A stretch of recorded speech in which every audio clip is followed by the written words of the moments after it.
Diferentes pontos de vista, múltiplas opiniões.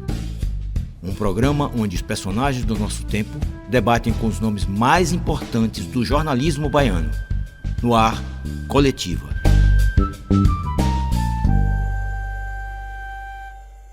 Olá, tudo bem? Está no ar mais um Coletiva pela sua Rádio e TV Câmara de Salvador. Nosso tema de hoje é um tema muito atual. Eu sempre digo isso, mas no de hoje você vai concordar comigo. O uso excessivo de telas, seus malefícios e seus benefícios. Conosco aqui no estúdio para debater esse tema, Carlos André, psicólogo. Olá pessoal, é um prazer estar aqui com vocês. Fabiana Coelho, psicopedagoga.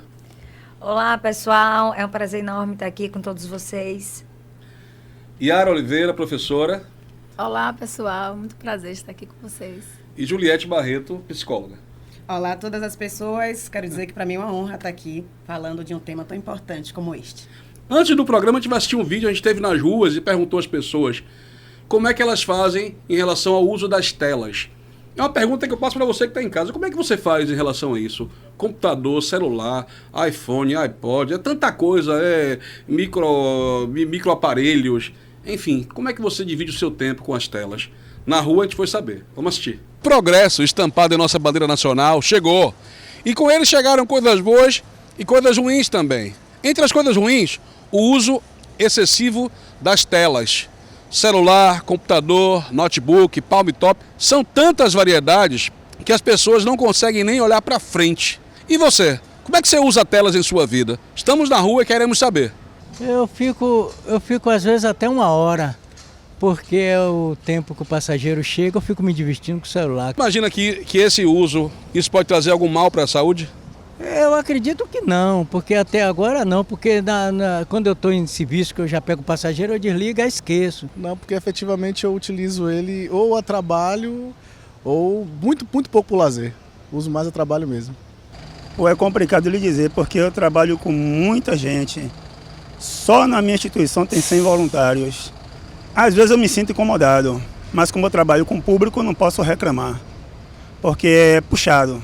Você está o tempo todo com o aparelho. Hoje se tornou uma ferramenta, entendeu, de necessidade. É muito útil, por mais cansativo que seja. Necessário ter o celular. Hoje em dia faz parte do nosso dia a dia. Se eu esquecer em casa, eu volto para buscar. Não tem como ficar sem celular. Pelo fator de o celular ser uma das minhas ferramentas de trabalho, por conta da comunicação, eu uso ele bastante durante o dia. Eu, particularmente, ainda não sofri nenhum desse dano, mas sei que isso pode se acontecer. Tudo é com a câmera, tudo é tela, tudo com tela. Sempre tem que ter a tela, as vistas estão na tela. Na rua a gente não conseguiu pegar criança, não sei por que não tinha nenhuma criança, né? Com o pai, com a mãe, a gente vai falar muito sobre isso aqui. Mas a gente percebe que as pessoas se defendem o tempo todo. Elas sabem que estão fazendo uma coisa que não é boa, que não é legal, e tentam se defender com os maiores argumentos, né? Para tentar fugir daquela coisa da culpa. Foi isso que eu percebi. Vou fazer a primeira pergunta para a Yara. Vamos começar com essa ordem para cá. E Yara, que é professora, que tem experiência de sala de aula. Na escola, como é viver isso no dia a dia? Na escola que você trabalha, com os colegas, professores, com os alunos também, como é essa questão? Bom, primeiro eu quero agradecer o convite, né, de estar aqui para debater um tema tão importante, atual e complexo também, né?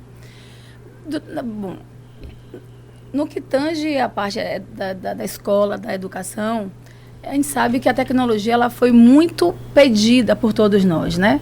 Eu me lembro, se você colocar aqui 15 anos atrás, a gente ficava assim pedindo para escolas, diretores, né? Fazíamos reuniões, a gente queria a tecnologia. Só que eu acho que hoje ela é importante, ela está aí, está posta, ela é necessária, a gente usa ela e depende dela para tudo praticamente. Mas quando a gente chega na sala no meu caso, né? Chego na sala de aula. Eu tenho um espaço de 50 minutos, né? Porque é o tempo por cada matéria. E vocês, na realidade, a gente vê as crianças, os jovens, né? Já com aqueles problemas que a gente não sabe em que nível está cada um. E a gente vai ter aquela abordagem com eles, aquele combinado, tentar controlar e, ao mesmo tempo, incentivar, né? Mostrar para eles que eles precisam daquilo ali, mas eles têm que ter um limite que muitas vezes a própria família não sabe dar esse limite. E a gente fica sabe? Tentando ver aonde é que a gente chega em cada um, porque cada um é um sujeito diferente ali na sala. Quero que você responda agora ainda, mas depois eu queria que você pensasse na resposta. Se nesse caso essa ferramenta, essa tela, é inimiga ou amiga da educação? Agora não, daqui a pouquinho. Quem está em casa também pensa um pouquinho no que vai responder. A tela é inimiga ou amiga da educação? Psicóloga. Por que as pessoas, Juliette, se defendem? Eu estou usando aqui, mas é porque é só para trabalho, eu não sei o quê, eu não consigo ver sem ela, mas é uma hora só. As pessoas sabem que estão fazendo uma coisa errada? Primeira coisa que eu observei no vídeo foi esse processo de negação. A gente nega o tempo inteiro, né? Achando que está sempre no controle, quando em verdade a gente já perdeu o controle, por conta desse uso abusivo das telas, né? Quero agradecer o espaço mais uma vez. Eu, na qualidade de uma jovem mulher preta, psicóloga, dividi espaço aqui com outros especialistas para tratar de um assunto tão delicado como este. É uma grande honra. É um tema que a gente discute, debate o tempo inteiro, e dentro da clínica não é diferente. A gente tem recebido várias demandas, tá? Tem algumas clínicas que já estão se preparando para tratar do toque, né? O transtorno obsessivo compulsivo por uso de telas, né? Por uso de celulares. Então, isso é um tema que a gente precisa despertar e desenvolver um cuidado maior, né? Perante as nossas crianças, adolescentes, adultos, até porque o uso excessivo das telas tem piorado a saúde mental de diferentes gerações, não apenas crianças, né? A gente pôde perceber um avanço gigantesco de depressão, ansiedade, estresse pós-pandemia. A gente entende que naquele período de pandemia, naquele processo de isolamento, as telas, elas foram grandes aliadas, né, para a gente estar compartilhando ali nossas questões emocionais e, em tese, para a gente não se sentir isolado, né, sozinhos, até porque a gente foi colocado nesse lugar por osmose, mas por uma questão sanitária mesmo, né, de cuidado. Mas o uso excessivo dessas telas tem impactado, sim, a saúde mental, né, das crianças, adolescentes, dos adultos, idosos, de uma forma bem geral. E isso tem gerado uma preocupação a grandes estudiosos que estão se debruçando nessa pauta. Inclusive, tem agora algumas pesquisas que falam sobre o nomofobia, que é o medo de ficar sem o celular. Então, é algo que a gente precisa agora despertar. Essa ideia de que, não, eu estou no controle, eu só fico só uma hora, a gente precisa repensar nossas falas, nossas atitudes, porque perante esse uso abusivo, a gente não percebe que a gente está num processo de vício, por exemplo, né? Quem é viciado nunca vai admitir que é viciado. Não estou aqui demonizando a tecnologia, momento nenhum eu estou aqui demonizando, mas estou chamando aqui a atenção para a nossa saúde mental. A gente fala muito de questões físicas, né? A luz do celular, a luz da tela da TV, né? Que é uma luz azul, prejudica ali a sua visão, né? Ressecamento. Tem agora a síndrome do ressecamento dos olhos, mas tem uma questão que perpassa para além dessa questão física, que é a saúde mental, e a gente precisa tomar cuidado. E falando também nessa questão física e das doenças dos olhos, da mente, e doenças dos ossos. Hoje já tem que ter correção postural, porque as pessoas estão muito assim, estão criando uma doença aqui, ó. A região cervical está bastante prejudicada mesmo. Agora eu queria falar o seguinte, quando a gente falou de sala de aula com Yara tem uns alunos um pouco mais velhos que talvez que você, que é psicopedagoga. Como é que lidar com essas crianças, se em casa existe uma permissão? O pai permite. Tem pai, inclusive, eu não estou dizendo que é você que está assistindo o programa agora, não, e que está ouvindo pela Rádio Câmara. Mas se é você, se a carapuça coube, tome cuidado. Né? Abra o olho, jovem.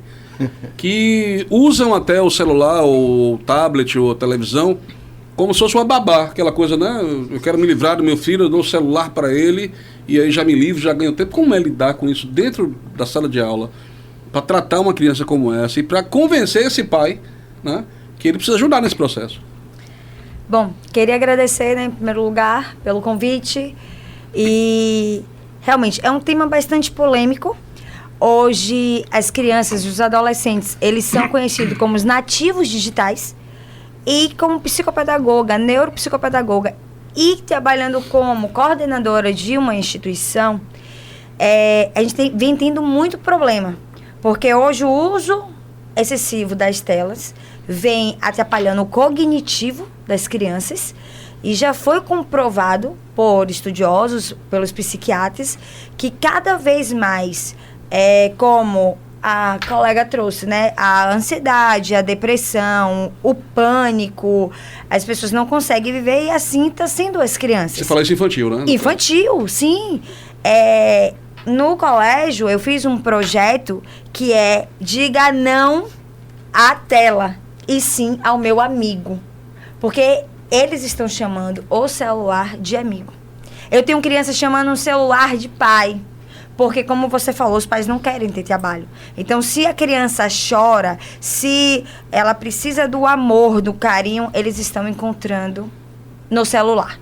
E quando a gente diz que não pode, a gente ouve, mas a minha mãe deixa, mas o meu pai deixa. Inclusive, estudos comprovam que até 2 anos não se deve dar tela. 2 anos de idade não tem que ter. 2 anos de idade não tem que ter. Nem para dizer, 10 minutos, 20 minutos. Não, nenhum. Zero tela. Zero tela, né? E a partir de 3 anos, começar com tempos reduzidos. E, assim, a gente está tendo um problema enorme, principalmente na concentração. A colega que é professora pode dizer. Na sala de aula, o déficit de atenção, hoje o TDA está altíssimo. Porque as crianças têm um déficit de atenção. O professor está na sala, as crianças estão assim, no celular. E eu digo, não só ensino médio, Fundamental 2, ensino educação infantil. Fundamental 1. Chegam criancinhas do G3 no colégio com o celular na mão. G2. Só para quem está em casa entender melhor, G2, G3, que idade? Bom, G2 é o grupo 2, 2 aninhos. G3, 3 anos. Imagina. Fundamental 1 é do 1º ano até o 5º ano, antiga 4ª série. Fundamental 2, que já vem o 6º ano ao 9º ano, ensino médio. Então, assim, a gente vê hoje as crianças chegando na escola, 2 anos com celular. E os psiquiatras defendem o tempo inteiro que até 2 anos, zero tela. Tem aumentado, André, de uma forma assustadora, né? O rendimento das crianças tem caído muito. E em todas as disciplinas. Agora eu vou falar com a André, é o seguinte, puxa, tô aqui esperando uma mensagem que não chega, meu Deus, não, mas não é possível, ela falou isso, não. Tem gente que chega no consultório e dá para ver nitidamente que está seriamente prejudicado por causa disso? Sim. Também agradeço a oportunidade de estar aqui, né, nesse tema tão importante que tem afetado a saúde das pessoas, principalmente das novas gerações. Mas eu percebo, sim, na clínica, algumas pessoas não conseguem, pelo menos inicialmente, se engajar na psicoterapia porque o celular está ali do lado. Então, qualquer mensagem, qualquer luzinha que acende, a pessoa se desconcentra. Ele entra no consultório com o celular? Não? Entra com o celular. Até porque no consultório, a psicoterapia, ela quer conhecer o ser humano do jeito que ele é. Ele não tem que entrar ali com máscaras ou a gente proibir coisas, a não ser questões de violência, né?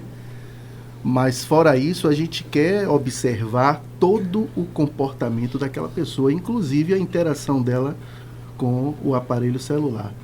Então, é comum a gente receber pessoas que demonstram já não só o uso, porque o uso, tudo bem, a gente está tratando aqui do abuso, não é? Então, a gente vê pessoas que já estão com uma relação de dependência com o aparelho celular, com a telinha. Isso pode ser a causa do tratamento, inclusive. Ou perturbar. Sim, isso pode ser um dos elementos investigados, porque hoje não se trabalha com uma causa só, né? É multicausalidade. Então, esse pode ser um dos fatores envolvidos na complexidade daquele indivíduo especificamente. Isso é muito importante você trazer, porque quando a gente fala do TDAH, a gente precisa tomar cuidado. Aqui eu estou perante aqui 2 profissionais da educação. Hoje, realmente, a gente tem ouvido muito, né, esses rótulos. Simplesmente porque a criança está ali debruçada numa tela, ou porque não fica parada, está em agitação, e só para se tiver uma tela ali na frente, né, do rostinho dele. Só que a gente precisa entender que não é somente por conta daquele instrumento, daquela ferramenta. A gente precisa fazer uma busca aí de vida biológica e social daquela criança que está sendo exposta a algum tipo de situações. Mas é verdade que no período de pós-pandemia, muitos pais né, faziam questão de entregar ali as telas às crianças que têm o diagnóstico de TDAH, que era uma forma de colocar a criança parada, né? A gente tem percebido uma era muito acelerada. Augusto Cury, um grande psiquiatra, ele fala sobre essa modernidade, né, da aceleração, da era da internet das coisas. Bauman fala dessa modernidade líquida, e a gente tem percebido essa aceleração. Não dá para a gente simplesmente ir na contramão disso. Por isso que é tão importante alertar os pais do cuidado, da importância do monitoramento, mas uma vez que você estimula, reforça aquele comportamento, no simples fato de comprar um celular e dar àquela criança, você, naquele momento, já perde até a autonomia de querer tomar como uma forma de punir, até porque a punição não é uma forma estratégica, inteligente de educação.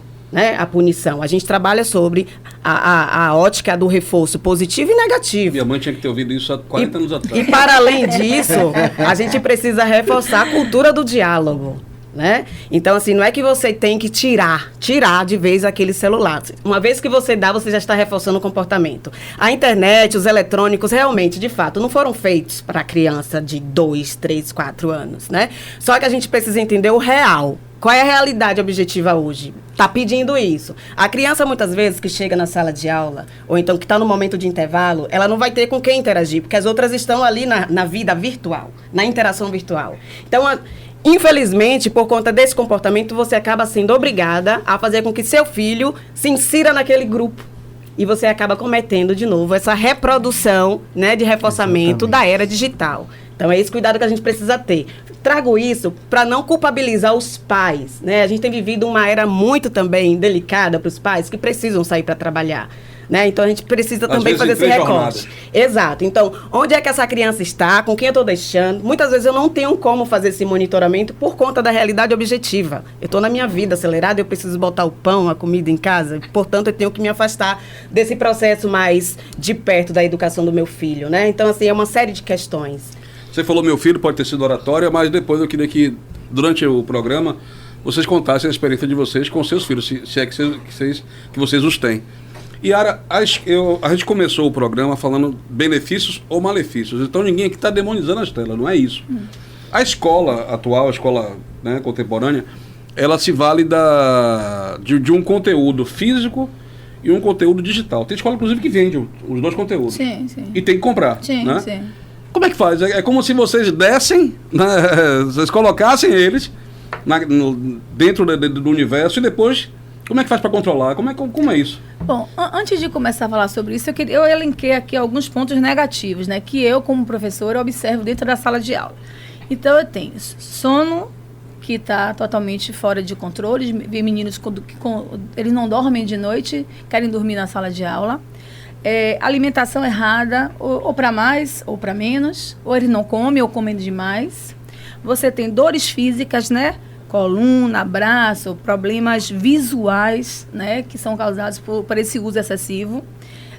A parte ela citou muito, Juliette, irritabilidade, agressividade, falta de concentração, a distração no celular, né?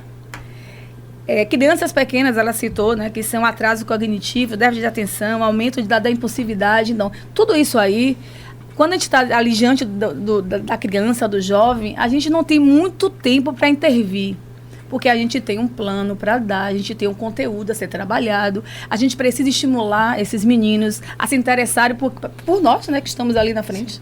E aí, eu acredito, inclusive já ouvi falar, não posso nem falar com causa, mas só alguns comentários, de escolas aqui em Salvador que já usam alguns tipos de regras, né? Já estão iniciando alguns tipos de regra para limitar esse uso ali na sala de aula, que é o grande problema, né? O pai é o primeiro a dizer que não aceita. E alguns países já adotaram, não é? Essa medida já sim. Eu acho que tem algumas comunidades que tem que partir da instituição da escola, porque também respalda nós, professores, dentro da sala de aula. Porque praticamente a gente não pode fazer nada. É verdade. Os meninos são intocáveis, né?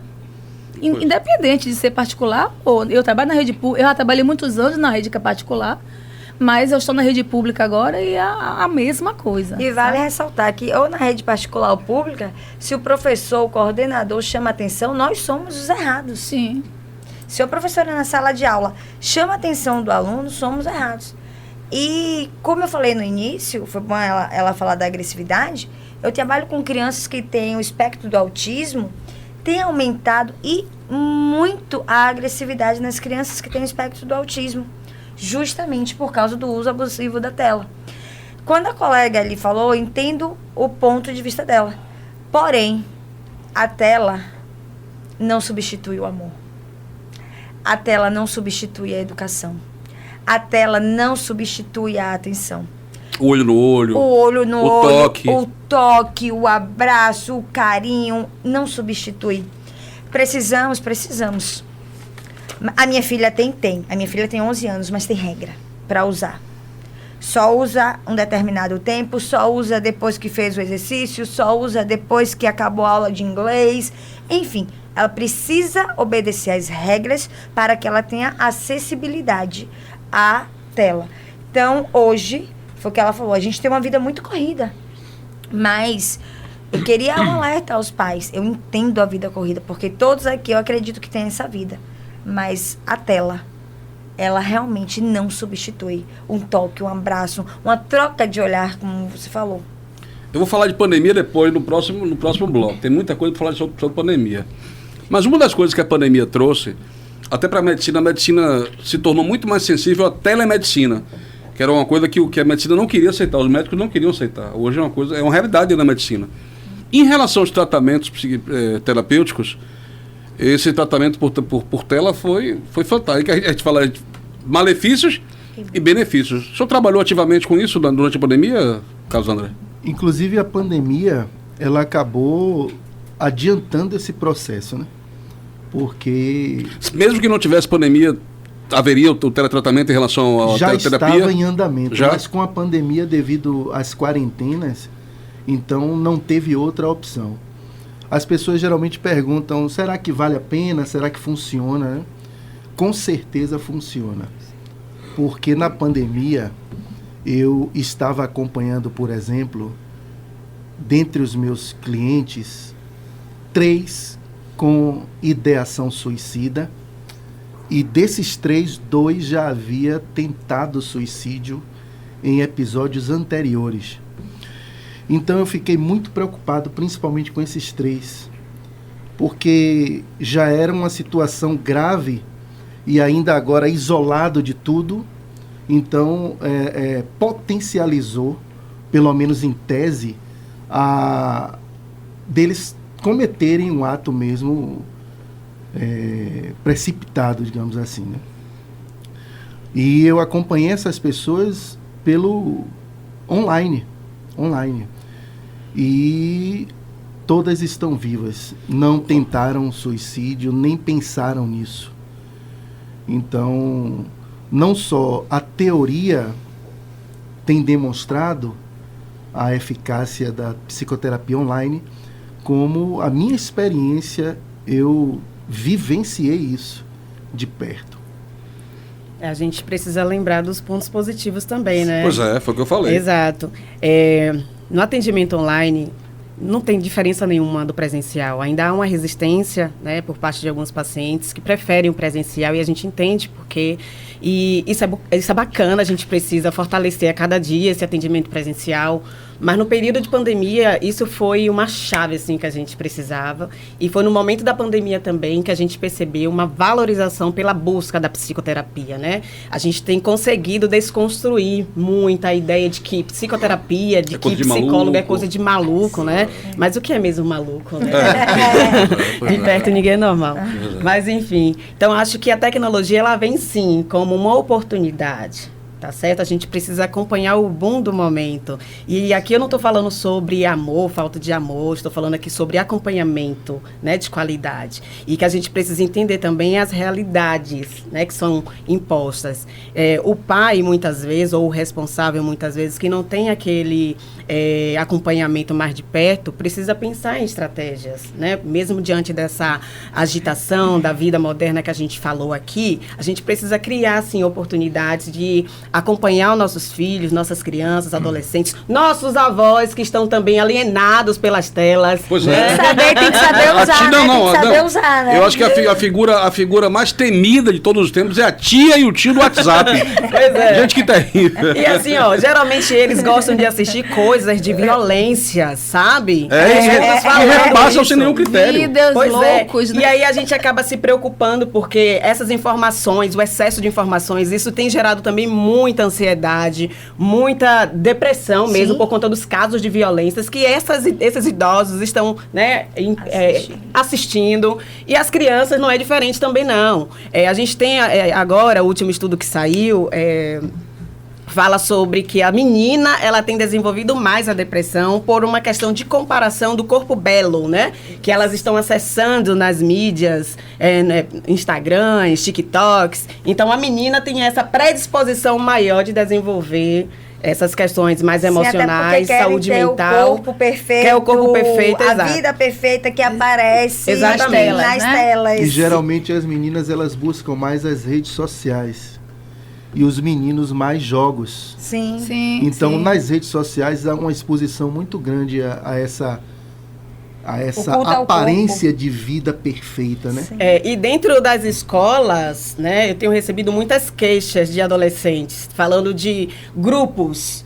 Tem um grupo padrão, o grupo dos esquisitos e tem um grupo, sabe, dos mais inteligentes. Então, veja que até mesmo essa projeção da tela, da vida virtual para a vida real, isso tem se chocado muito, né? Então, como é que vocês lidam? Agora sim, eu perguntando.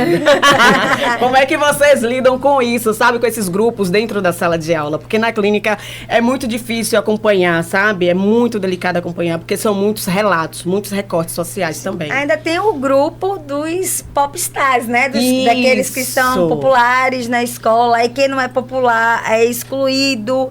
E, infelizmente, a depender da idade, a criança ela não sabe, né? Estou aqui diante de 2 psicólogos, não sabem distinguir que aquilo ali, né? aquela família feliz o tempo inteiro. As meninas, eu vejo meninas hoje de 11 anos querendo, no termo popular, trincar a barriga, porque vê fulaninha que tem a barriga chapada, meninas de 11 anos, que quer ter o seio, fala em silicone. Então, assim, não, o pior que vocês falam quer ter influência, o pior não é só quando quer ter, é quando seguem os conselhos que isso aqui dá, né, de como fazer de maneira clandestina. Exato. A gente sabe que não vai dar certo, tem 100% de chance de não dar certo, e o final é triste. Inclusive, finais fatais e letais. Tá?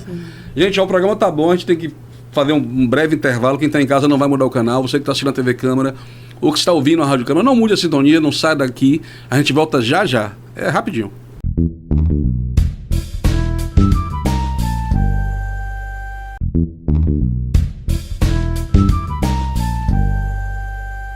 Pois é, de volta com o Coletivo. O nosso tema é o uso excessivo das telas, benefícios e malefícios.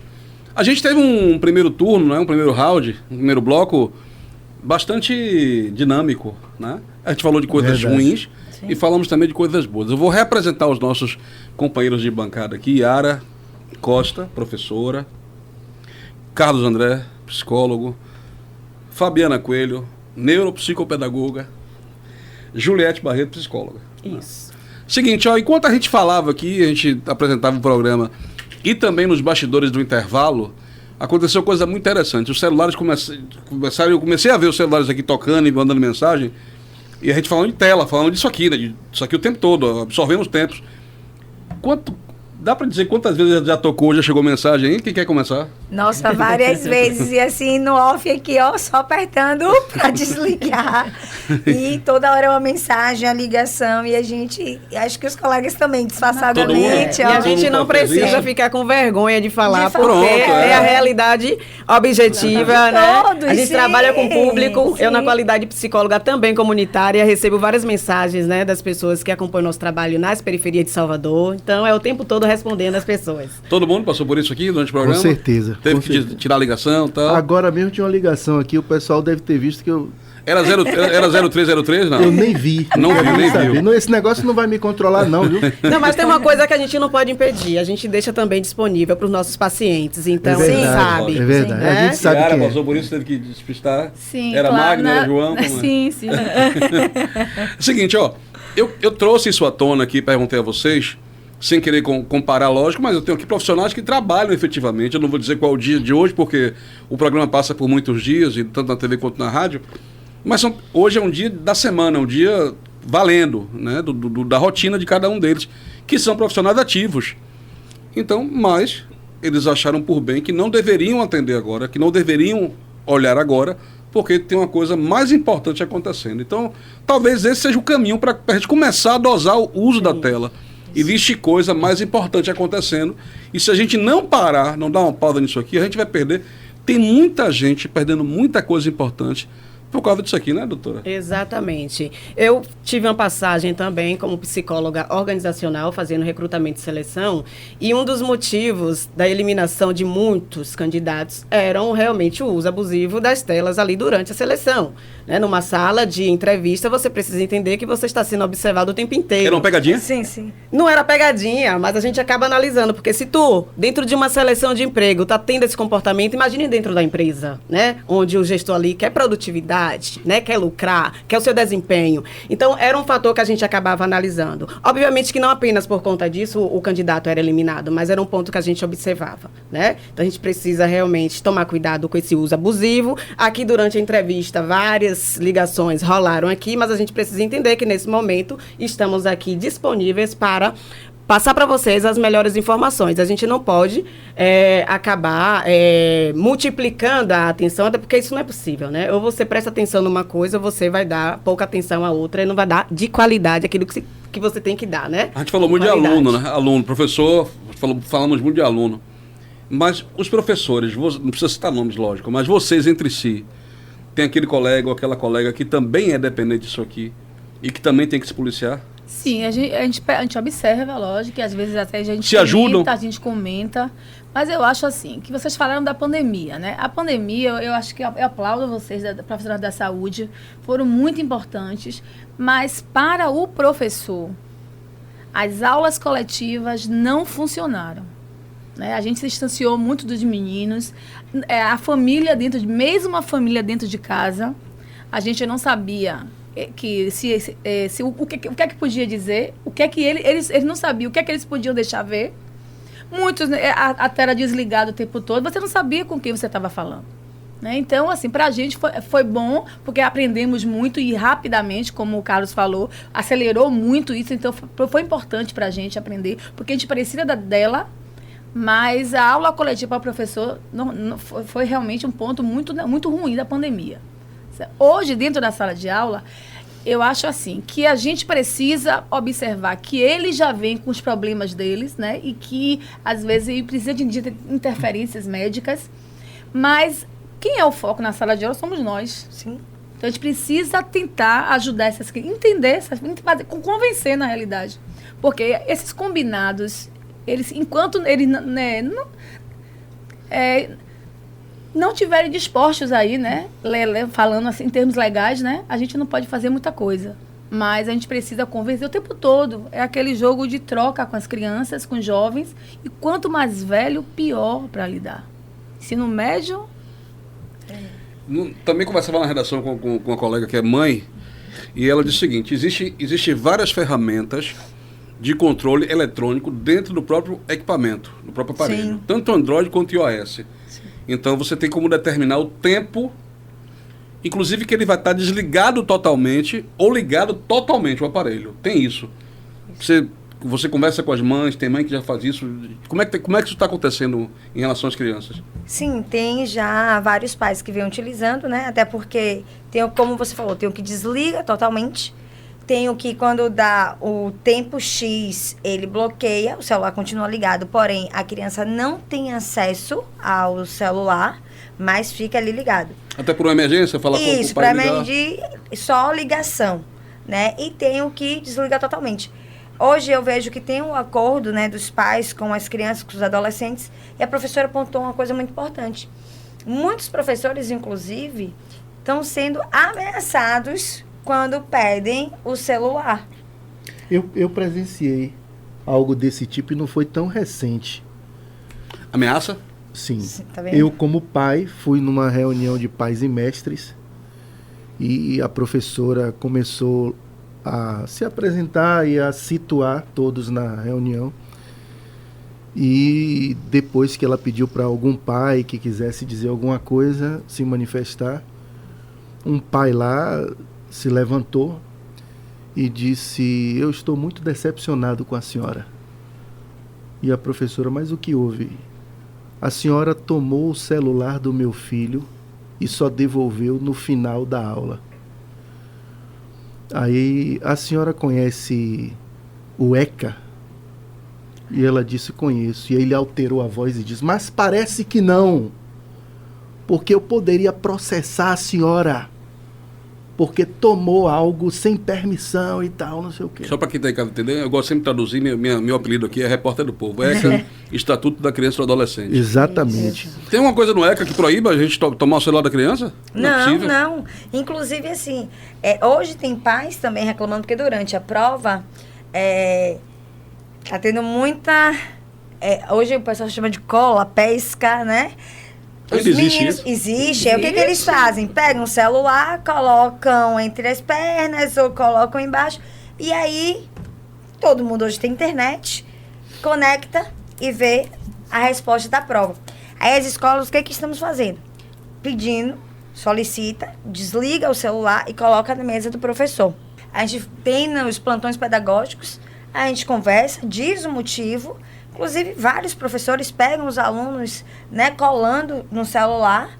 E eu mesmo já falei, pegou, pode zerar, porque tá com o celular pescando e aí coloca a resposta na prova. Então, assim, hoje os professores não tocam mais.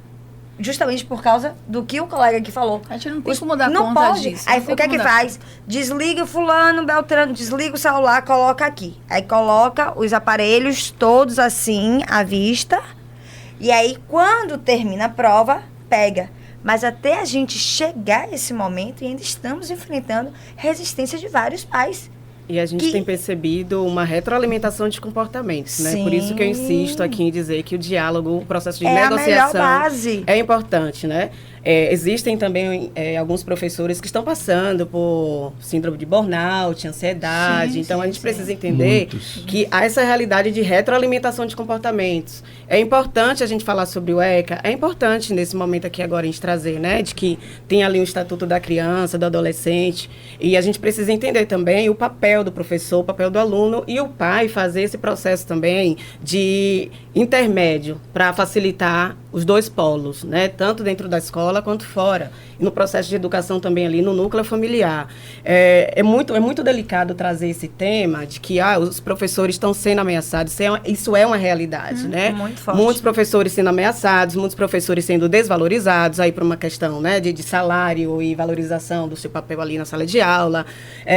Tem também essa questão da falta de acolhimento, né? Porque muitos estão nesse processo adoecedor. Então, veja, um professor que está no processo de adoecimento dentro de uma sala de aula, onde o aluno, né, a criança, o adolescente, não tem esse manejo, esse controle, né, fora do contexto escolar, isso só vai potencializar os conflitos. Certo, né? Exato. Então, não dá apenas para a gente falar só de um ponto e esquecer do outro. Acho que a gente precisa pensar agora em políticas públicas para atender os profissionais da educação, para instrumentalizar os pais, né, nesse sentido, as crianças. Equipar escolas com tecnologia para que a gente tem um possa projeto, usar, né? Tem um projeto aí que foi apresentado à gestão municipal, que é da inserção de profissionais da psicologia e serviço social, para contribuir, dar um suporte maior. Nós votamos aqui na Câmara isso. Pois é, e até hoje isso não foi liberado, sabe? Tem um projeto aí, mas não foi aprovado. A gente precisa pensar também nessas questões das políticas públicas. Esses profissionais, psicólogos, psicólogas e assistentes sociais precisam ocupar também esses espaços, porque o desafio para vocês é gigantesco. A gente não está falando sobre ocupar espaço, a gente está falando sobre contribuir para uma nova mentalidade, uma nova geração. Acho que é isso que a gente precisa chamar atenção. Isso aqui é outra coisa, é o seguinte, que todo mundo acha que quem tem isso aqui na mão, né, não precisa estudar nada, basta ter isso aqui que a pessoa vira repórter, ela vira advogada, ela vira médica, ela vira terapeuta, ela vira mecânica, ela vira tudo só porque tem isso aqui na mão. e principalmente ela vira juiz da vida dos outros. Tô te filmando, viu? Pode falar alguma coisa? Julgamento. Já teve alguma coisa sobre isso em sala de aula, sem citar nomes? Tô filmando, viu? E a gente, e nós alertamos professores, não pode filmar. Eles querem, às vezes, filmar a gente. Eles querem não pode gravar a aula. Mas eles querem, é porque não querem copiar no quadro, eles querem tirar foto do quadro. Eles não querem mais escrever. Então, eu acho assim, a tecnologia, ela é importante, mas ela está trazendo alguns traumas e que a gente precisa encontrar caminhos, né? Quando a gente fala de equipar as escolas, eu acho que a gente precisa, professor, ter, não é só o celular, mas precisa ter quadro interativo, você precisa ter acesso a data show, televisão na sala de aula, e malmente a gente consegue uma internet que a gente consiga acessar. A dificuldade da internet já está ali. Então, eu acho assim, que a gente precisa realmente pensar, né, em coisas grandes, né, para poder tentar campanhas, entendeu? Para poder a gente tentar ajudar, né? Equipar com a tecnologia para o benefício. A gente falou aqui muito de escola pública, municipal, estadual, não é querendo, sem querer demonizar aqui o governo, seja ele qual for, o município ou o estado, as próprias escolas particulares também. No que diz respeito à escola particular, a gente sabe que o investimento foi muito maior. Começa pela questão da EAD, que já é quase né, uma experiência forte, né, em relação ao meio virtual, né, grandes investimentos que fizeram, mas os professores se queixaram muito que eles não foram preparados para essa nova realidade. E engraçado que, ao que parecia, as crianças estavam muito mais preparadas do que nós. Vocês lidaram com essa incapacidade? Pô, será que eu... Né, e agora? Será que eu estou pronto para isso? Teve isso? Na verdade, foi um boom, né? Porque foi uma coisa que foi obrigatório. Ou eu aprendo, ou eu aprendo. E como a professora lhe disse, a gente não sabia quem estava do outro lado. Houve situações... eu presenciei.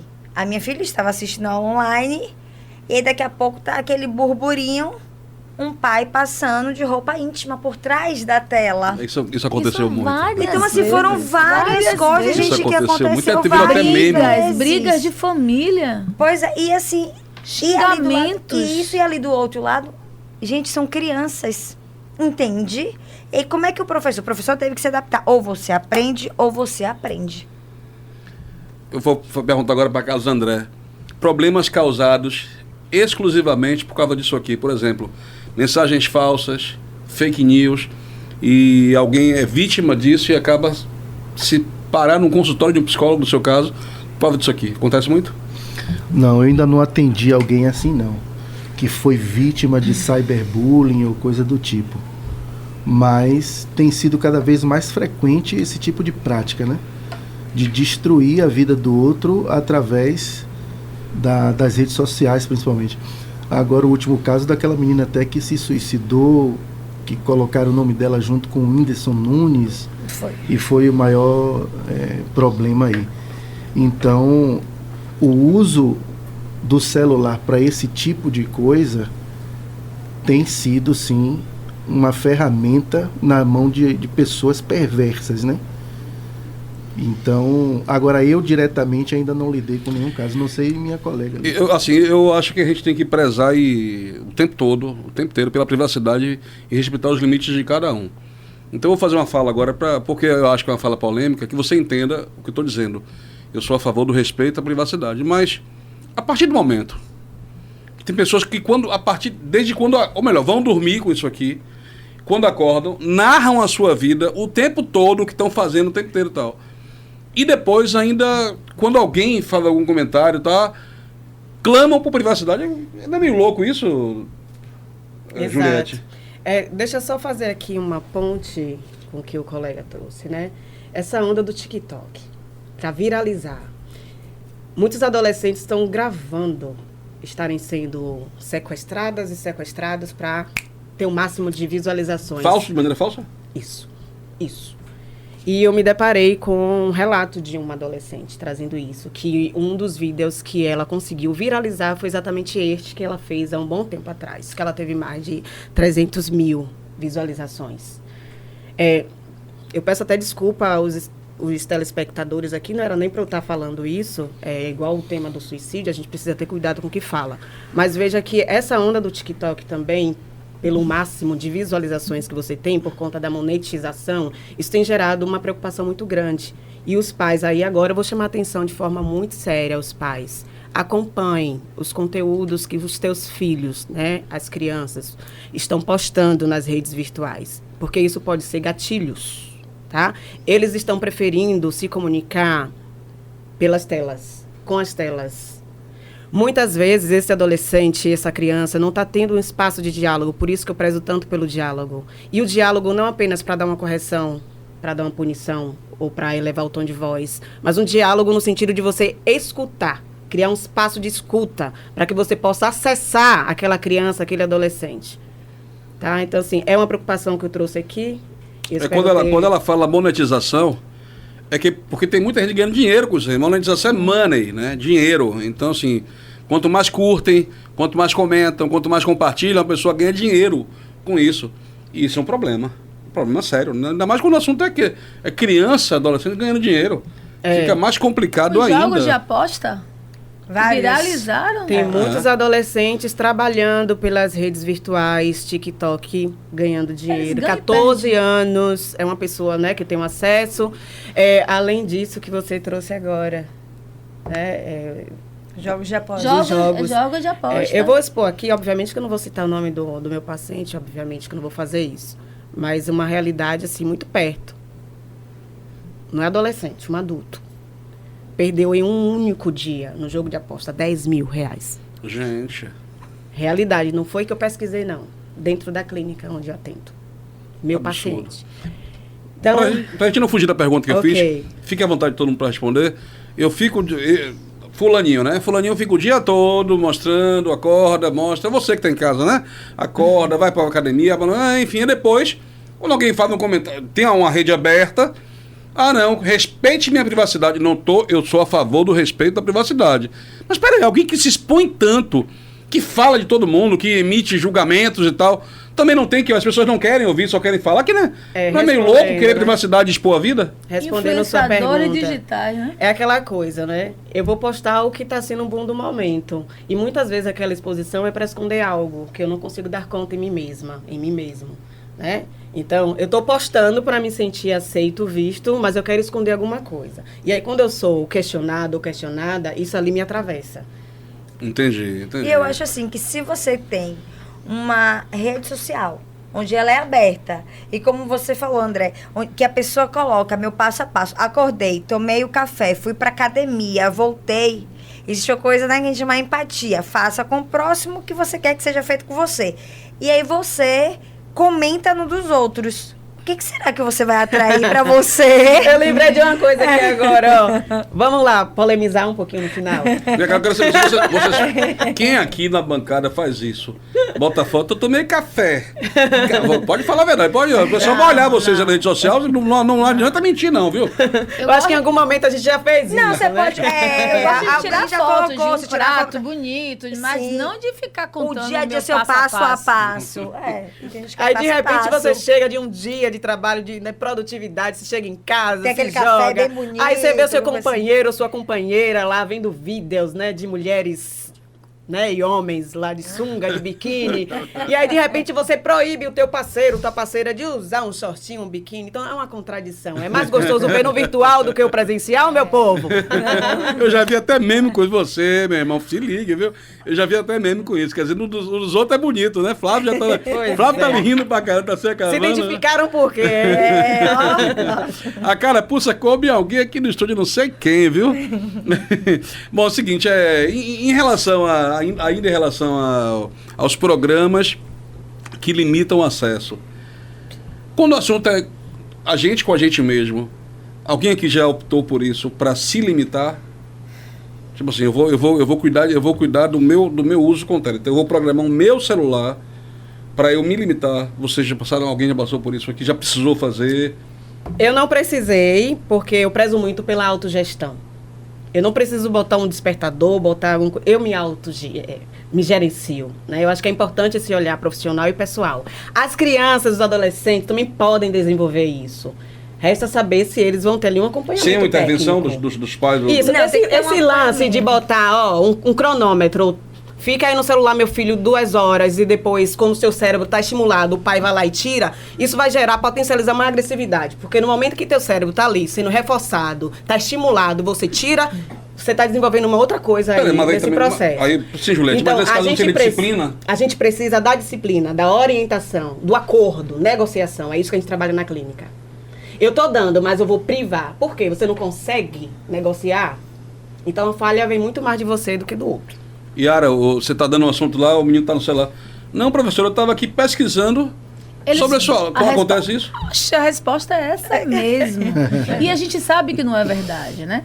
Então a gente tem que... Eu acho assim, que o celular... A gente está falando mais de celular, né? Mas a gente sabe que dentro de casa também eles têm acesso a outras coisas. O celular não é um celular, é um computador, né? Sim. Tudo é, porque é um smartphone... E tudo mais é a mesma coisa, também é uma família. Já até ela vai, né? O iPad, vai o videogame. E a gente pode, como professor, utilizar dentro da sala de aula, pedir a eles que pesquisem. A gente pode fazer esse trabalho. Faz isso comum? Pode sim, claro, a gente faz. A gente pode pedir a eles que pesquisem alguma imagem. Eu sou professora de arte. Então, pesquise alguma imagem que às vezes eu não tenho dentro da sala de aula algo que eu possa fazer isso naquele momento. Quem tem internet, quem não tem, senta junto de quem tem. Pesquisem aí. Usando a favor, né? Usando a favor. A professora, posso ler aqui? Posso tirar? Eu não trouxe o livro, às vezes. Posso tirar a foto do meu colega e ler aqui? Pode. Então, a gente tenta negociar com eles, mas eles não querem parar.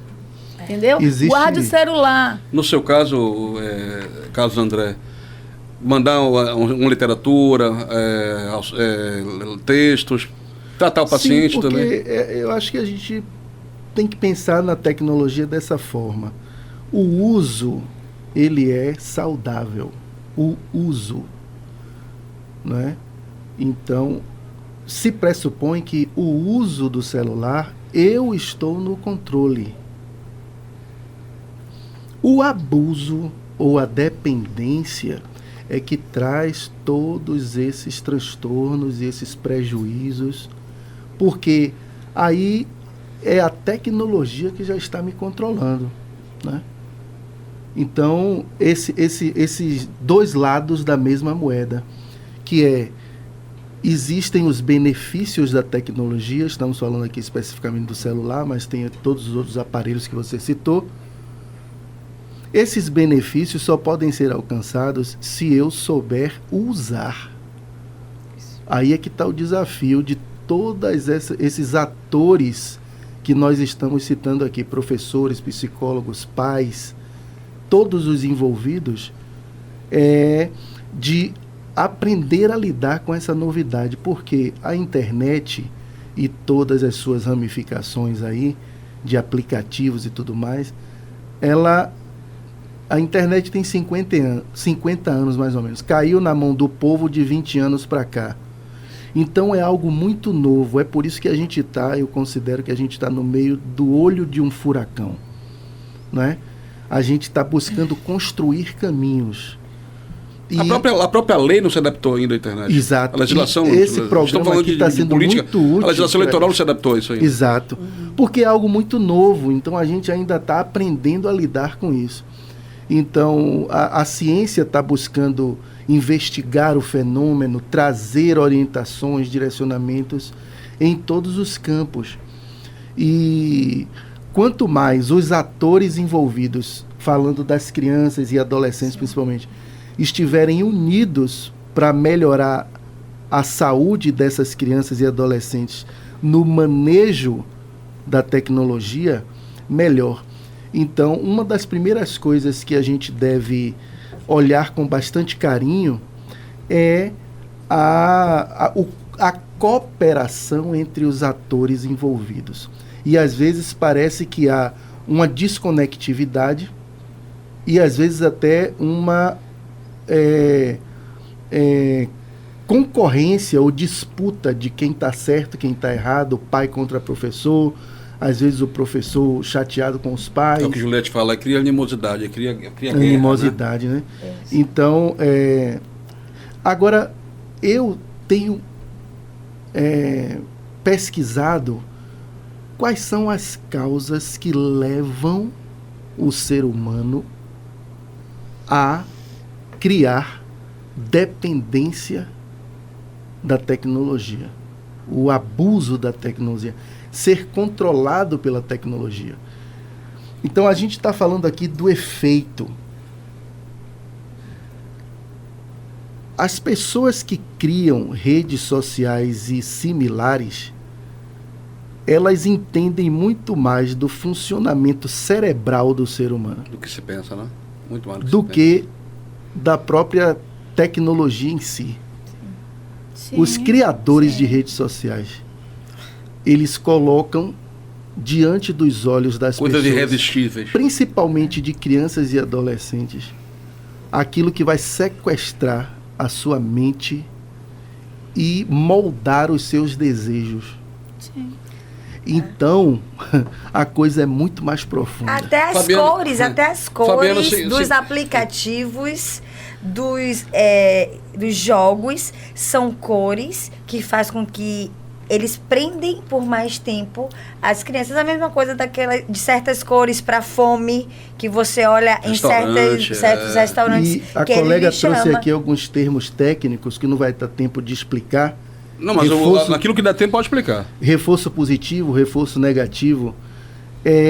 Eles trabalham muito com esses princípios da análise do comportamento. Condicionar comportamentos. Né? Condicionamento de comportamentos. Juliette para falou. tornar a população viciada em consumir aqueles conteúdos. Agora, veja bem. Isso. Veja bem.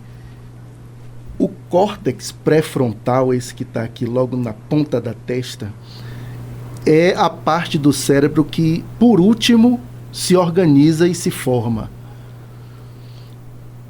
É ali que a gente desenvolve pensamento, razão, julgamento.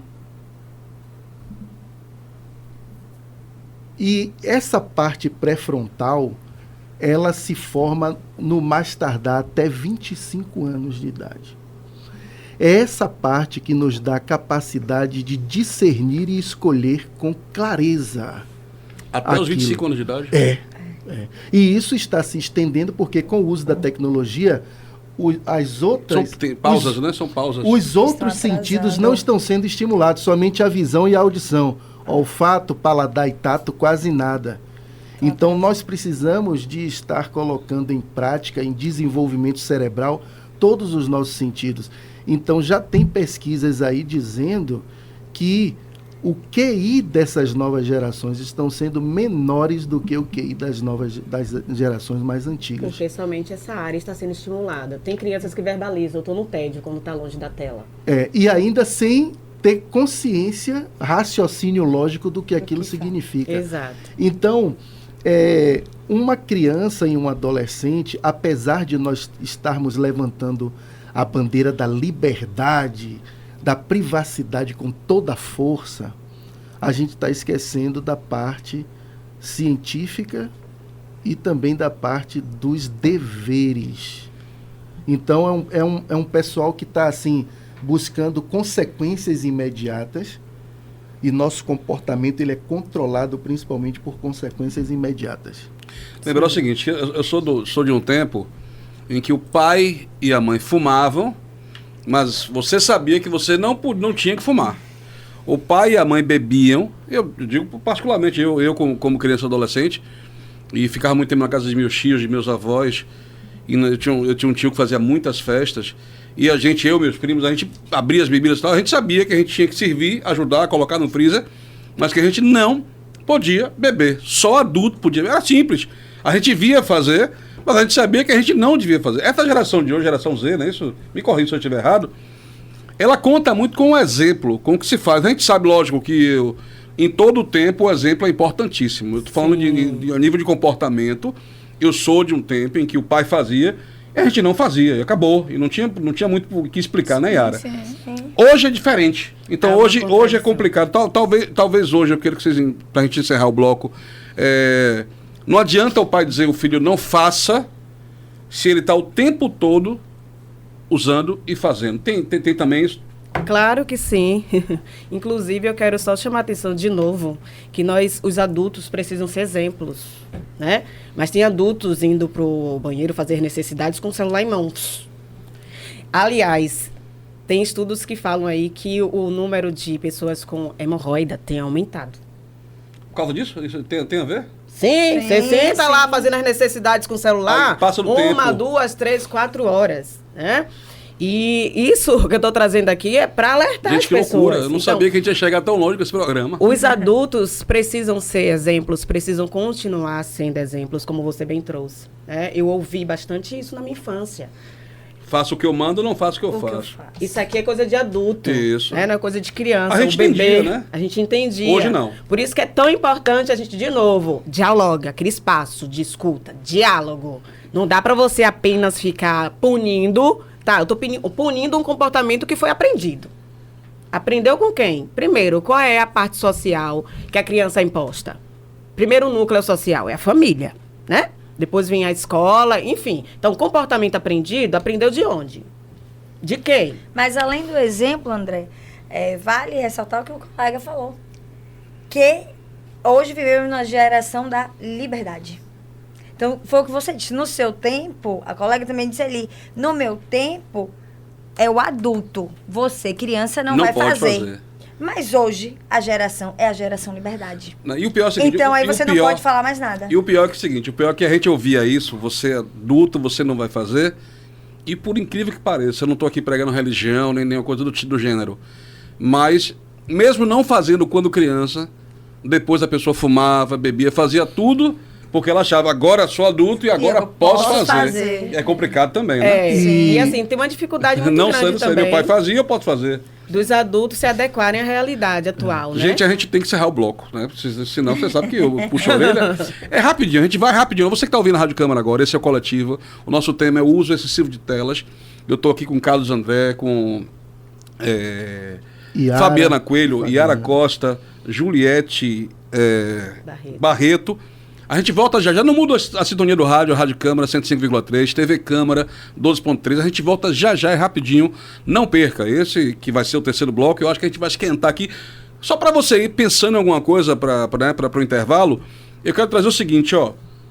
A pandemia da Covid-19, que a gente nunca mais tem algo parecido, por favor, né, em nome de, pelo amor de Deus, mas virou resposta para muita coisa. A culpa é da pandemia. Vou voltar ao bloco com esse negócio aqui. A culpa é da pandemia, tá bom? É rapidinho.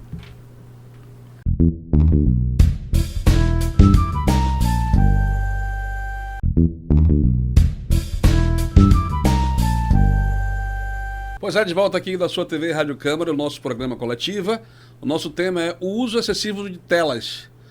Problemas, coisas ruins, coisas boas, muita discussão, muito debate. Eu estou com 4 fontes aqui, que se eu não tiver fôlego, eles falam o tempo todo. A gente, rapaz, negócio bom, viu? Tá fluindo. Você que não assistiu o programa e tá pegando o último bloco, lembrar que a gente vai reprisar esse programa na nossa rede, né, na nossa TV e na nossa rádio o tempo todo. E você precisa acompanhar a programação da TV Câmara. A gente traz sempre pautas e conteúdos que tem tudo a ver com a sua vida. Eu fui sair do segundo bloco com uma provocação.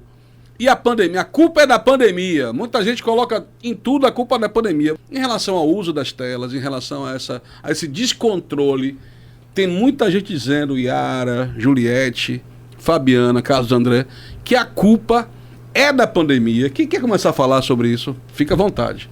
Mais uma vez, transferir a responsabilidade, né? Nós temos essa mania de transferir a responsabilidade. É do ser humano? É do ser humano. É do ser humano. A gente foge de nós mesmos o tempo todo. Nós temos muita dificuldade de estarmos conosco. A gente está sempre fora de nós. A gente está sempre atribuindo a outra coisa aquilo que 90% seria minha responsabilidade. É claro que a pandemia trouxe um contexto que ninguém esperava, que ninguém estava preparado para isso. Mas, ao mesmo tempo, ela acabou revelando muito daquilo que a gente é. Então, por exemplo, casais que ficaram em quarentena acabaram brigando muito, até a questão da violência doméstica aumentou, né?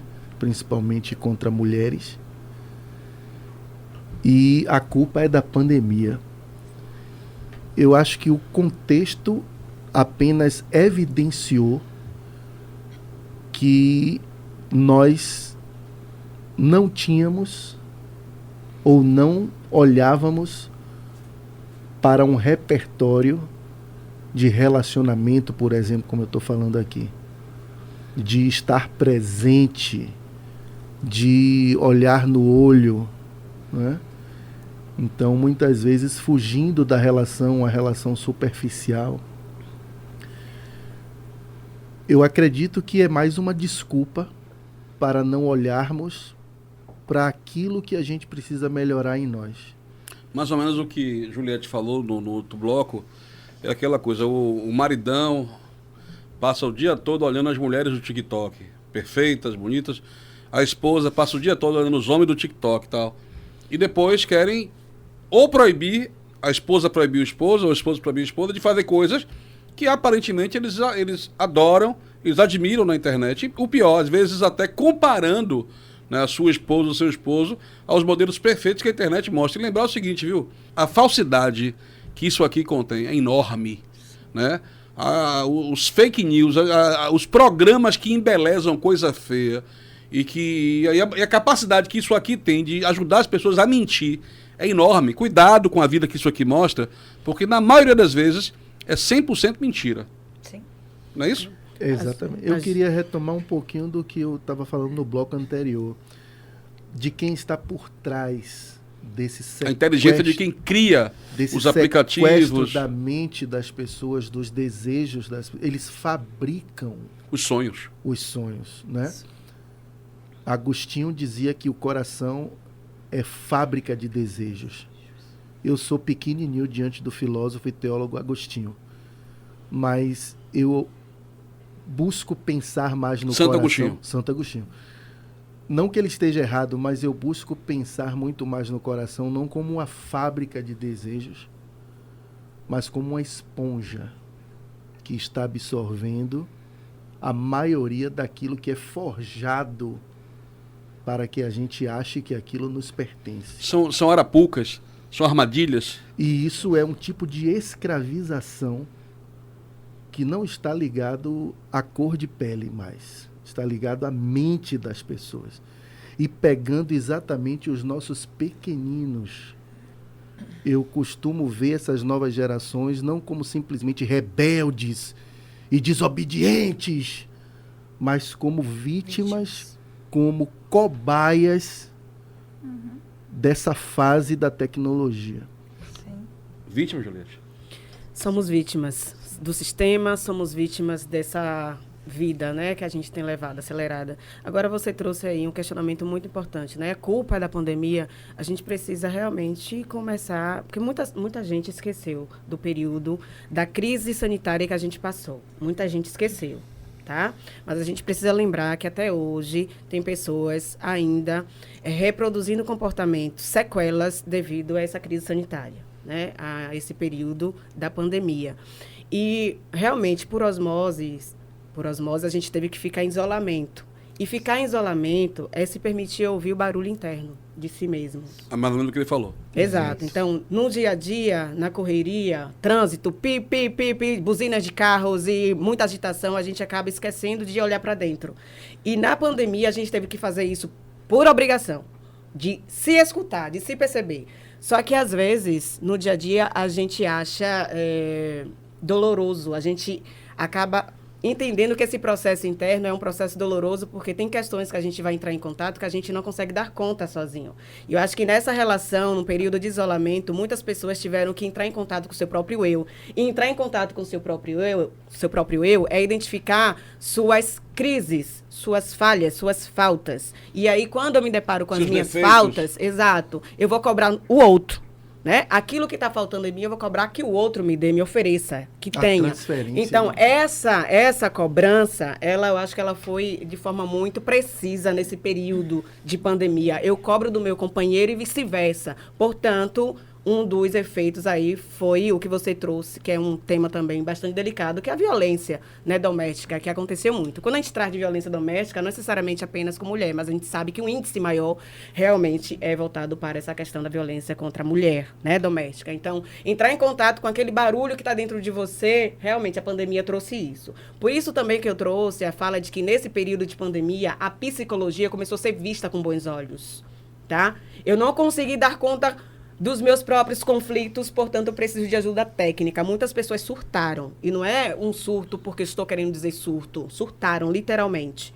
Então, a gente sempre cuidou da saúde física, né? Eu vou um cardio, eu vou um oftalmo, e eu estava esquecendo de buscar um psicólogo, um psiquiatra para tratar da mente. Né? Terapeuta. Pois é. Então, a gente precisa entender que, sim, a pandemia foi um grande vilão na nossa vida. Mexeu com toda a estrutura. Física, mental, financeiro. E quando as pessoas se depararam, quando você falou de olhar para si, aí vem a não aceitação. Porque muitos, quando começaram a olhar para si, que viu os seus defeitos, que aí vem a transferência para o seu próximo, por não aceitar aquilo em si próprio. Aí eu vou citar um cancioneiro popular, um poeta do século XX, que você e eu gostamos muito, Renato Russo. Nos deram espelhos e vimos um mundo doente. Mais ou menos por aí. Seguinte, a gente fala de uso de telas, criamos muito esse medo, esse receio, essa exacerbação da pandemia para cá, porque aumentou muito isso, né, demais. Só que antes da pandemia, tinha também uso de tela e já era um problema. Como é que foi? Deu para perceber em relação aos alunos, antes da pandemia, e quando eles voltam para a sala de aula, como é que isso aumentou muito? Sim, porque assim, se você, inclusive bem antes até, né, o meu caminhar, né, profissional, você vê, bote 15 anos para trás, todo mundo pedia, queria, ninguém sabia mexer. Ah, o que você falou. Poucos tinham acesso, né? Hoje você tem, todos têm, independente da classe, né? Social, todos têm. Não, pasme aí, gente, ó. 170, 180 milhões de brasileiros, 300 milhões de celulares. Eu tenho uma disciplina na escola, que é projeto de vida, e eu questionei, fiz algumas indagações, e os meninos, o desejo deles é ter o celular, que é iPhone 15. Sonho de consumo, né? Eles querem. E porque isso está também sendo ligado, é outro elemento aí de sequestro da mente, à própria identidade da pessoa, o status dela. Então, é a vida falsa. Hein? É a vida falsa. É a vida falsa, mas pense, nós adultos que já temos o nosso córtex pré-frontal desenvolvido, pelo menos deveria, né? Porque também temos o fenômeno aí do adolescente de 40 anos. Mas exatamente. Peter Pan, a síndrome de Peter Pan. Né? Imagine uma criança e um adolescente. Não vai conseguir. E a gente cortou Yara. Mas eu acho assim que a culpa da pandemia, assim, mas ela trouxe um grande crescimento, acelerado até, coisas que, por exemplo, eu não sabia fazer. Tive que, em uma semana, casa da escola particular. Você cresceu, você como professora cresceu nessa área? Muito, aprendi coisas interessantíssimas. Inclusive, os próprios alunos ajudavam a gente, ensinavam a gente. A gente não sabia, pedia socorro a eles. Certo? Mas também a pandemia trouxe as pessoas se afastarem mais também, né? Porque, por exemplo, a pessoa faz aniversário. É uma grande amiga, é um parente que eu amo, mas eu não vou, nem eu ligo, não me dou trabalho, mas de ligar, eu mando uma mensagem. A gente se diverte com emoji, dá risada, com coisas engraçadas. A gente, é legal também. Sim. Mas eu acho que esse abuso é que realmente é o teor da nossa discussão, né? É o Até abuso. Que ponto você deve ir, né? Meu filho, eu tenho um filho, João Gabriel, meu amor.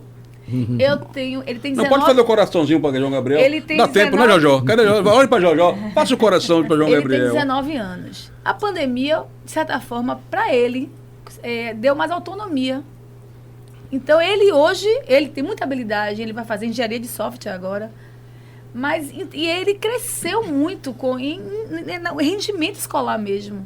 E foi uma coisa que eu fui observando. O efeito foi positivo nele, em João Gabriel. Foi. Então, quer dizer, não é O fato de ter mãe e pai presentes. Pois é. Sim. Pois é. É isso Gestão que eu de digo. vida. A presença da precisa família. estar o tempo todo. Sim. Uma coisa interessante, né? Eu falei do tio e da tia do Zap. Você tem algum tio e tia do Zap? Agora eu vou dar um bom. Minha mãe, por exemplo. Minha mãe não pode ser considerada tia do Zap. Por quê? Porque minha mãe cresceu muito em relação à utilização do celular. Ela criou um grupo de evangelização, onde ela faz estudos e pesquisas e faz mensagens diárias. Sim, Então, acho que sim, tem algumas pessoas que recebem Ela tem uma linha de transmissão. diárias, estão na linha de transmissão da minha mãe. E ela só cresceu, e muita gente cresceu com isso. Só que tem um porém que eu queria perguntar para vocês. Outra coisa que a tela traz, a ilusão, né? A falsa sensação de que nós estamos juntos sem estarmos. Por exemplo, as famílias não se reúnem mais. E uma falsa sensação, né, do calor humano, que é o que você traz, né? Sim, Essa sim. afetividade que a gente só consegue sentir o calor nesse contato mais presencial. Mas, de verdade, existem vários grupos que vêm para ajudar, sim. Né? Tem um caso de sua mãe, que de repente ali no período de pandemia estava isolada e precisava se socializar. Então, teve sim um ponto positivo, né, da criação dos grupos, de família, de A linha de amigos. transmissão. Pois é, várias lives aconteceram, shows dentro de suas próprias casas, a gente pôde assistir. Então, teve sim um lado positivo que fez com que a gente despertasse ali a serotonina, né? A alegria. Muita gente ganhou mais dinheiro porque começou a vender nos grupos dos bairros e alavancou negócios. Mas tem uma coisa também que tem preocupado, né? Essa questão dos grupos de WhatsApp dentro das organizações de empresas, né? Para gerar fofocas, fake news. Isso tem desestabilizado, né? E fragilizado as relações também. Então, da mesma forma que foi bacana e é bacana ter grupos de amigos, de família, para a gente se sentir mais próximo um dos outros, tem também esse lado de afastamento social e de conflitos, né? De E de achar que tá junto. Exato, de achar que tá junto. A falsa sensação, não é isso? A falsa sensação. Exato. A pergunta que não quer calar, você que está em casa, você que está ouvindo a Rádio Câmara agora e que está assistindo a TV Câmara, em quantos grupos você está? São vários. Quantas vezes te colocam em algum grupo e você fica constrangido em sair, você não interage, você não interage, nem que colocou a gente. E aí? Até comportamentos automáticos a gente percebe, né? São aquelas mensagens nada contra, o do bom dia já no card, né? Você manda todos os dias. Não, o pior, quando você não responde, a pessoa acha que você está ignorando ela. Porque alguém aqui Você na mesa... e não me respondeu. Pronto, alguém já recebeu um feedback desse? Pode falar. Sim, vários. Sim. Poxa, Yara, você olhou e não me respondeu. Você não vê nunca. O que eu te fiz? Sou péssima nisso. Você não vê nunca. É delicado. Aí a gente acaba lidando com a fragilidade emocional do outro, né? De repente esse comportamento nada tem a ver com você, tem a ver com o outro. Com ele mesmo, Porque né? de repente eu estou numa reunião, não vou poder responder, né? Então o outro de repente não sabe que eu estou na reunião, mas há uma necessidade de resposta. Então, E resposta imediata, né? Exato. Porque fala, você demorou. É tudo imediato. Isso. Porque quem faz isso sabe que o comportamento humano ele é controlado principalmente por consequências imediatas. O nosso cérebro foi desenvolvido para armazenamento de energia. O cérebro só gasta energia com aquilo que é vital, com sobrevivência. Alimento, sexo, que é reprodução.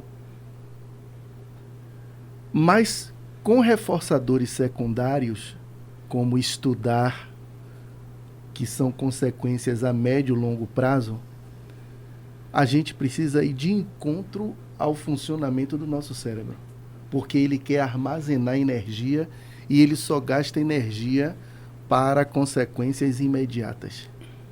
Consequências a médio e longo prazo já é alguém que desenvolveu o cérebro e a mente acima do que é simplesmente fisiológico e básico. E olha que eu já ouvi alguém dizer assim, a vida é a longo prazo. É a longo prazo. Veja que os nossos projetos mais sólidos, eles são a médio e longo prazo. Criar um filho. Mas é muito mais fácil, é muito mais fácil você deixar para amanhã, porque hoje você quer ficar no sofá assistindo Netflix e comendo pipoca, porque são consequências imediatas. Rápidas. Eles sabem disso. Então, por isso a tela fica ali rolando o tempo todo, porque dá um aumento de produção de dopamina, principalmente, que torna o sistema de satisfação cada vez mais sedento de mais dopamina. É como uma droga. É como uma droga. O efeito abusivo do uso de tecnologia altera o funcionamento até do nosso cérebro, porque cérebro e mente são coisas diferentes. Até fisiologicamente o nosso cérebro, em todas as áreas, pré-frontal, parietal, occipital, temporal, são afetadas pela tecnologia. Então, a gente vê aqui, como a colega trouxe logo no início, a questão da nomofobia, que é o medo de ficar sem o celular. E temos também a Fear of Missing Out, que é mais conhecida como FOMO, que é medo de perder algo. Que algo é esse? Medo de perder a última atualização. Medo de perder seguidores também? E está querendo sempre novidades. Medo de não saber, de alguma coisa acontecer, eu não sei o que aconteceu, é isso? Exato. É um vício por novidades. Comprar seguidores? É um vício por novidades. E essas pessoas não estão gerando conhecimento. Elas só estão acumulando informação. Esse é um dos grandes desafios. E o acúmulo gera muitos prejuízos. Muitos prejuízos. Aí você vai ter a disfunção do sono. Tudo. Né? Hoje a gente tem visto assim, baixo rendimento escolar de muitos adolescentes, muitas pessoas, tá? Não apenas adolescentes. Isso. Por conta dessa questão do sono. Né? A gente sabe que o sono ele é muito importante para que você possa trabalhar os processos de memória, de absorção de conteúdos, mas muitos têm descartado, né, sono. Descartado o sono, não porque faz isso de forma racionalizada, porque já está condicionada pela tela, né, pelas telas. Se torna um vício. Porque... E eles falam, a gente pergunta, ele está com sono, está se caindo. Isso. 7 horas da manhã. Porque eu fiquei até tarde no celular. Eles dizem pra gente, porque eu fiquei no celular. E sua mãe sabia? Não. Ela estava dormindo. Então, esse autocontrole, ele não está só no campo psicológico.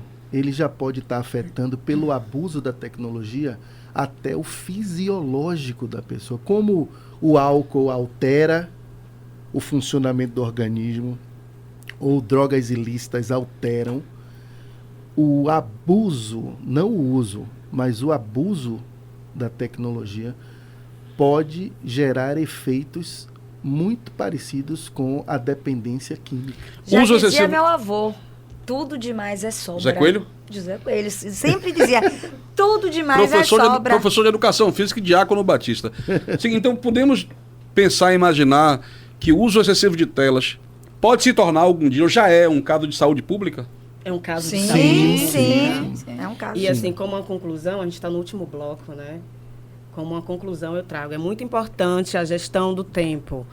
Não é você tirar o celular, punir, é você aproveitar o tempo para fazer outras coisas, apresentar outras coisas ali. Tempo de qualidade. Tempo de qualidade. E outra, preencher mesmo com outras atividades que venham trazer esse gozo que o cérebro já está condicionado a sentir, né? Com o acesso, com o uso abusivo das telas.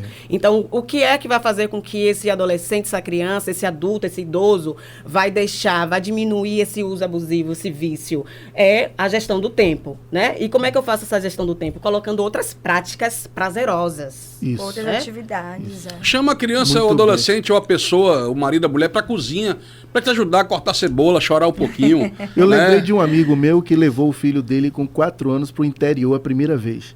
O menino até 4 anos estava sendo criado no playground do prédio. E aí ele foi para uma reunião com os amigos de infância e levou o filho. E ele disse, filho, suba aqui nesse araçazeiro. Aí o menino ficou com medo, não quis subir. E ele insistiu e o menino começou a chorar. E ele brigou com a criança, dizendo, você está me fazendo passar vergonha na frente dos meus amigos.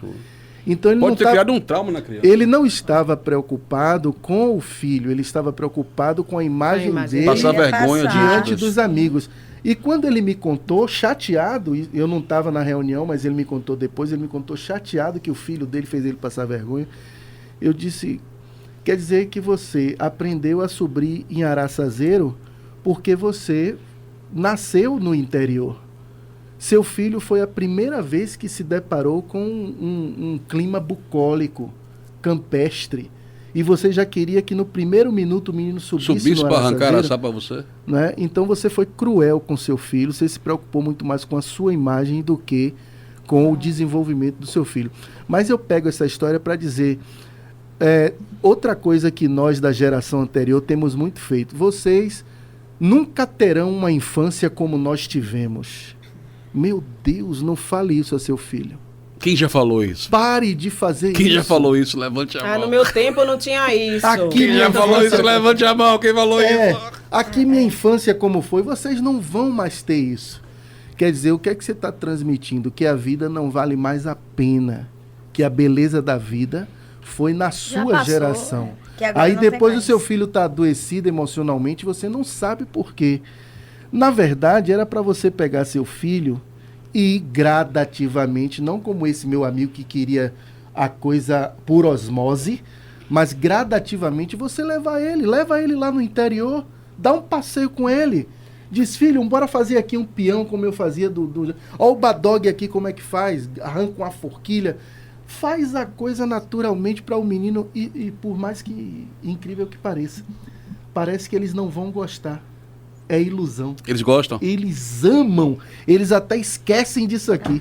Eu lembro porque eu tive a experiência de, na rua que eu moro, é uma rua tranquila, mesmo nesse universo de telas, alguns anos atrás, mas já tinha essa coisa de tela, de computador, de videogame, e eu desci para ensinar baliô para os meninos, baliô, 7 pedras, e a galera se apaixonou, os meninos começaram a fazer isso habitualmente, eles não tinham experiência, gostaram, e começaram a fazer essa questão da atração, né?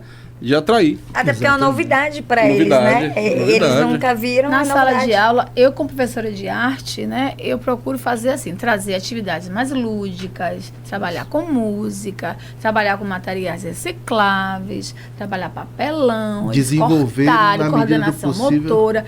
E eles ficam ali interessados realmente naquilo ali. Você colar canudo, colar tampinha, outras coisas que no dia a dia eles não vão fazer.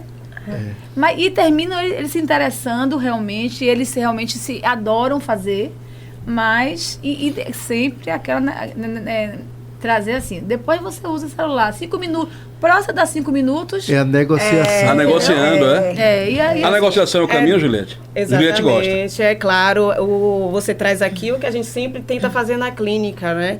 Você trabalha ali as possibilidades reais com a criança, adolescente, mas não basta somente o teu papel ali na sala. Eu acho que esse aluno, quando sai da sala de aula, precisa também continuar com esse reforço. Mas muitas vezes os pais não reforçam. Não. Então é um trabalho em vão, às vezes, que a gente faz, né? Dentro da clínica, vendo, pai? Ouça! Dentro da clínica, eu costumo dizer muito isso. Eu estou analisando, acompanhando o seu filho, sua filha aqui, mas é importante também esse suporte lá, porque muitas vezes eu não tenho o recorte social dessa criança, desse adolescente, no âmbito familiar nem escolar. Então, por isso também que eu faço questão, na qualidade de psicóloga, fazer essa comunicação com os pais, com os responsáveis e com a própria escola. Eu adentro em escolas, quando de repente eu vejo que a demanda principal daquele sujeito, daquela criança, daquele meu paciente, está ali. Então, eu faço essa comunicação direta também com a escola, né? Mas eu sinto falta disso. A gente trabalha aqui na clínica, mas não adianta só ficar na clínica, né? Então, os pais, os responsáveis, têm que ajudar também. E geralmente, quando a gente chama os pais, não sei se acontece com você, que a gente dá a chamada devolutiva. Sim. E que eles começam a olhar também para a parte deles. Porque é como se fosse assim, trouxemos nosso filho, não são todos, né? Mas é comum achar esse comportamento.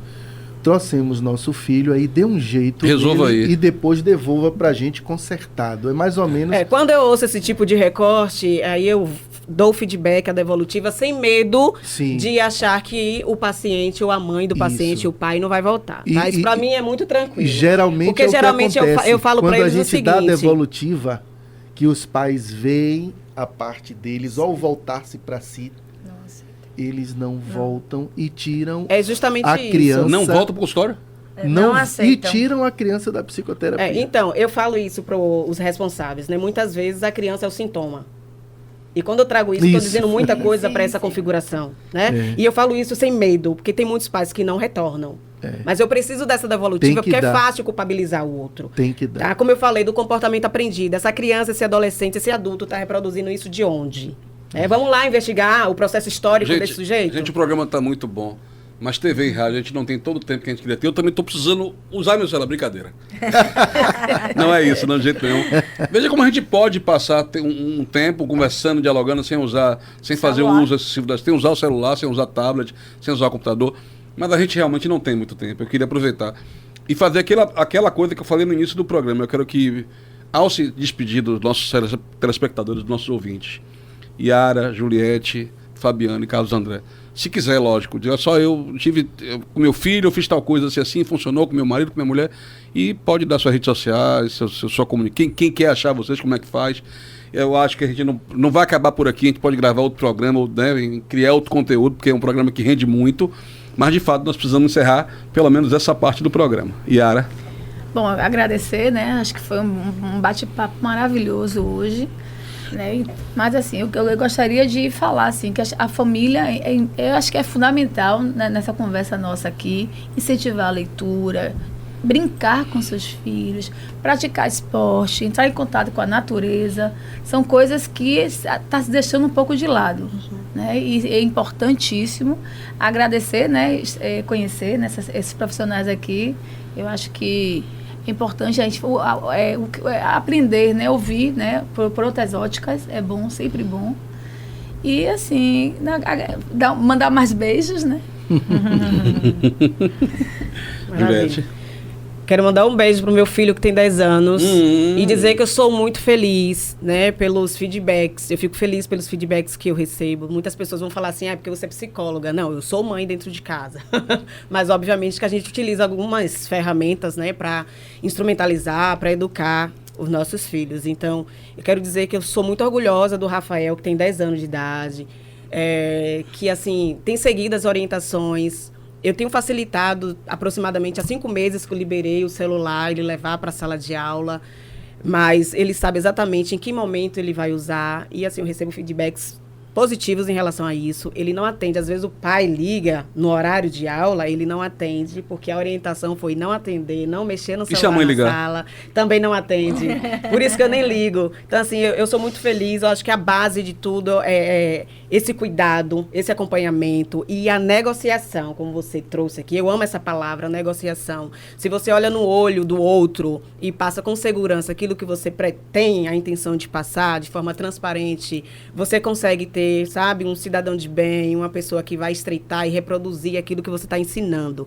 Por isso que eu digo, nós somos adultos, o reflexo, né? Então, que tipo de reflexo você quer ser na vida do outro? Acho que é importante a gente fazer essa reflexão. Então, para o meu filho, eu não tenho o que dizer, não sou perfeita, não, mas eu tenho sido uma mãe muito presente, embora esteja nessa correria do dia a dia, mas no pouco tempo que eu estou, eu faço dele um tempo de qualidade, né? E costumo dizer também, bora investir na gestão de tempo, nossa gestão de tempo e também do outro, que a gente consegue se encontrar, não apenas por trás das telas. Rede social? Juliette PC. Yara, manda um beijo para os seus alunos aí. Vou Sim, te dar essa chance, eu sou professora do colégio Elizabeth Chaves Veloso. E, acho que eles vão gostar de ouvir essa conversa, porque é uma realidade que a gente enfrenta o tempo todo em sala de aula, né? E manda um beijo para eles todos aí. Beijo para todo mundo. Meus sextos, meus sétimos, meus oitavos e meus nonos. Fabiana Coelho. Queria, né, agradecer você, André, a toda a equipe. Realmente hoje aprendi mais aqui com vocês. E em relação à filha, eu tenho uma filha de 11 anos, né? E é válido a gente falar isso. Não sou perfeita. Busco sempre estar ali. O que me ajudou em relação à minha filha? Com ela, primeiro, as responsabilidades. Depois, o uso da tela. Com limite? Sim, com limite. Precisamos dar limite. E a minha relação com a minha filha, muitas pessoas falam, mas vocês são mãe e filhas? Ele conhece, você conhece, parecemos irmãs do relacionamento. Porque existe o diálogo, a conversa. Eu não converso com a minha filha sem ser olhando nos olhos, né? Porque através do olhar a gente passa sinceridade. Então, filha, primeiro suas responsabilidades, depois você vai ter o seu acesso com o limite. né? Então, assim, a gente precisa também buscar o tempo, a gente precisa dar mais atenção, escutar os nossos filhos, fazer o tempo de lazer, né? Como a colega falou, vamos para uma praia, vamos para um cinema. Em casa, sente, vai assistir um filme com seu filho, vai fazer um piquenique, um momento mais prazeroso. Então, é uma dica que eu dou aos pais, dê uma outra ocupação aos seus filhos, né? Erro muito, estou aprendendo como mãe, apesar dela já ter 11 anos, mas a base é a negociação, é o diálogo, é os olhos, né? Você está olhando para seu filho, você está conversando com ele. Ajuda muito. Carlos André. Eu queria deixar duas dicas aqui também, além de todas que foram ditas aqui. Primeiro que existe uma questão social que envolve a família, que é muito complexa, a gente não tem mais tempo de falar sobre isso aqui. E a gente falou muito da responsabilidade da família, dos pais, né? Mas também pontuamos que a gente reconhece o contexto difícil que a gente tem vivido. Não é mais matar um leão por dia, é matar 10 leões por dia. Então, parabéns a vocês, todos os pais aí que estão lutando diariamente, muitas vezes num contexto altamente adverso, em todos os aspectos, mas estão conseguindo vencer. Então, eu tenho certeza que o nosso intuito aqui não é colocar a culpa nos pais, mas, ao mesmo tempo, olhem para os seus filhos, porque isso é uma coisa muito séria. Acho que o pouco que a gente falou aqui pôde trazer um pouco mais de luz a essa situação. O abuso da tecnologia realmente prejudica a saúde mental, física e social do seu filho. Então, eu não tenho tempo, mas arrume um tempo e que esse tempo seja bem aproveitado, olhando nos olhos, abraçando, colocando limites, brincando, não é? Sendo presente. E a outra coisa é falando sobre as iscas que são colocadas para que a nossa mente seja escravizada, sequestrada, para nos viciarmos no abuso das tecnologias e redes sociais. Cuidado com duas palavras: liberdade e felicidade. Eles sabem que isso é caro para nós e eles vão forjar uma liberdade e uma felicidade para os seus filhos. Fique atento. Eu sou pai de Mariana e Catarina. Eu não vou falar de mim, elas é que falem de mim, o que é que elas acham de mim. E sou casado com Manuela. Um beijo para todas. E desculpe os meus erros, eu estou tentando acertar. E seu arroba? Me ajudem, hein? Me ajudem também. @psicólogo Carlos André. @Carlos André. André, só rapidinho aqui, a fala do nosso colega, né, foi uma fala muito potente, mas para além de olhar para os nossos filhos, importante olhar para nós mesmos. Exatamente. Certo? Porque é difícil para a gente também se adequar a esse novo boom, essa nova realidade. Então, não é somente a gente apresentar o que foi bom para a gente lá naquela época, mas se permitir a conhecer o novo. Exato. Pois é, eu agradeço a você que ficou com a gente até agora, tanto na rádio quanto na TV Câmara de Salvador. Lembrar que nas nossas redes sociais, nós estamos em todas as redes sociais, com boa pauta e com bom conteúdo. @TV e Rádio Câmara de Salvador. Muito obrigado por tudo. Fique com Deus e até o próximo programa. Não muda o canal não, que vem uma coisa melhor ainda aí na nossa rede. Obrigado.